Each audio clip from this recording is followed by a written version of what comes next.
এই টাকায় বাচ্চার জন্য একটা খাবার কিনে নিয়ে যাচ্ছে, সেই বাচ্চার চোখে উনি এই দুনিয়ার সব থেকে সম্মানিত জননী। একজন নারীকে দুটো চোখে, একজন তার কাছে জননী আর আমার চোখে বেশ্যা।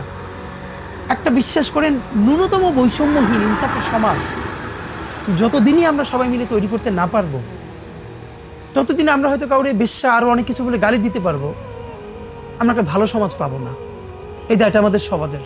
আমরা এখনো বিয়ের খাবারে গিয়ে অর্ধেক খাবার নষ্ট না করলে আমরা জাতে উঠতে পারি না।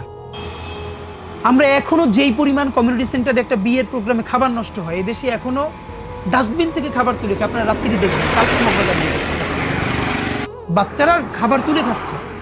এই বাচ্চাটা আপনি হইতে পারতাম, আমি হইতে পারতাম। আল্লাহ আমাদেরকে এখানে পাঠান নাই।